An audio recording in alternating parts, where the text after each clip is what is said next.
Hey, it's the iPhone 7. Now, I promise we're going to talk about the headphone jack, but let's start with something fun. The iPhone 7 is water resistant.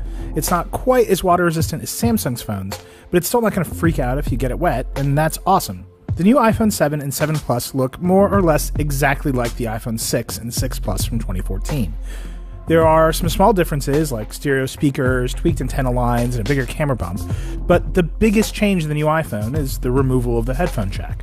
It comes with lightning earpods and a dongle for using your old headphones, which costs $9 if you lose it.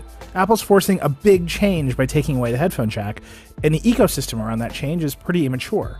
This is all going to be really inconvenient while everyone adapts and builds adapters. Apple's also pushing wireless audio really hard, and I got to try out a pre-production set of AirPods, the new wireless earbuds. I can't review them since they were prototypes, but they worked pretty well, even though every single person I showed them to thought the case looked like dental floss. Apple says it needed to take out the headphone jack so it could add all kinds of other new features to the iPhone 7, like better cameras, the Taptic Engine haptic feedback system, water resistance, and maybe most importantly, a bigger battery. So the real question is whether all that stuff is worth it, and whether it's worth upgrading the iPhone 7 while the world around us is still adjusting the biggest I/O change in years.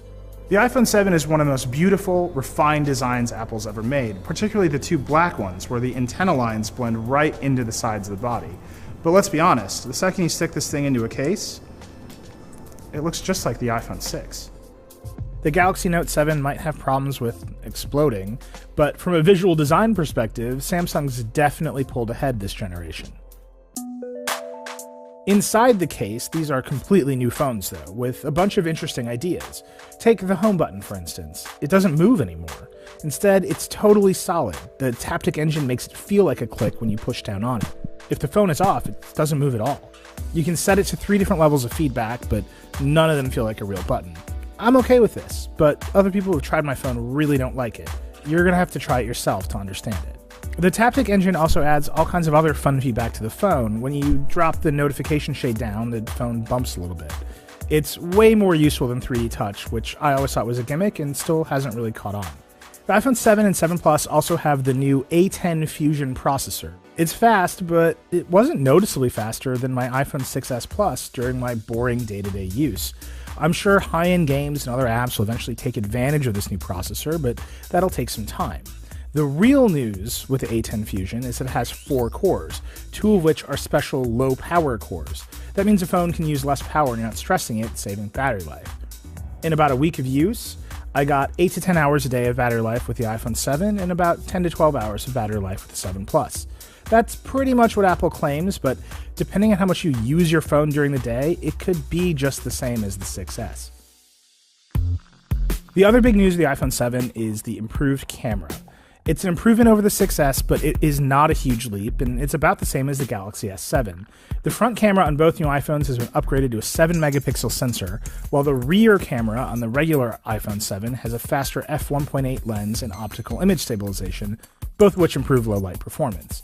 And the 7 Plus has a radical dual camera system on the back with 2 12-megapixel shooters, a wide-angle lens and a telephoto lens. The 2 cameras work together as a single system so you can smoothly zoom from 1x to 10x, and eventually Apple will enable some fancy depth tricks that'll blur the background like a much fancier camera. Here's the thing, the camera is only a little bit better. Day to day, you might not notice it, but at the edges of performance, in low light with extreme detail, it is noticeably better. The major tells are that the 7's wider aperture lens leads to a slightly softer background, and colors are a little bit more vibrant straight off the camera. And where you'll really see that increased vibrancy is on the iPhone 7 screen, which can display a much wider range of colors than the 6S. It's very noticeable. Not only is the screen warmer than the 6S display, but photos look amazing on it. You can definitely tell a 7 photo apart from a 6S when you look at them on the 7. Other phones with dual cameras, like the Honor 8, let you do very impressive focus tricks. Apple says a forthcoming software update will enable a similar depth effect for portraits. But for now, what you get is the ability to switch between 1x and 2x modes by tapping a button, and digitally zooming between them and then up to 10x. Front cameras are almost more important than rear cameras in our Snapchat world, and the iPhone 7's front camera is excellent. It's not quite as wide angle as Samsung's cameras, but it's bright, it's sharp, and the Retina flash is still a terrific idea. The new iPhones run iOS 10, which is a terrific upgrade over iOS 9. It has a slick new version of iMessage with all kinds of new features, a new version of Siri that can be extended by third-party apps, better integration with smart home devices, and a ton of other new stuff. Of course, you can get iOS 10 on any recent iPhone, so it's not worth buying a whole new phone just to get it, but it's definitely worth upgrading in general. The world just isn't ready for the iPhone 7. The most interesting feature of the dual camera doesn't ship at launch, apps haven't been updated to use that Taptic engine, the entire ecosystem of new headphones and adapters required to make use of Lightning and wireless audio is just getting off the ground. Right now, using the iPhone 7 in a case feels just like using an iPhone 6S with a weirder home button and more dongles. It's kind of like Apple shipped a prototype of next year's iPhone disguised as an iPhone 6. That's not all bad. The iPhone 7 is a terrific phone with a great camera and a gorgeous display. If you need a new phone right now, sure, buy one.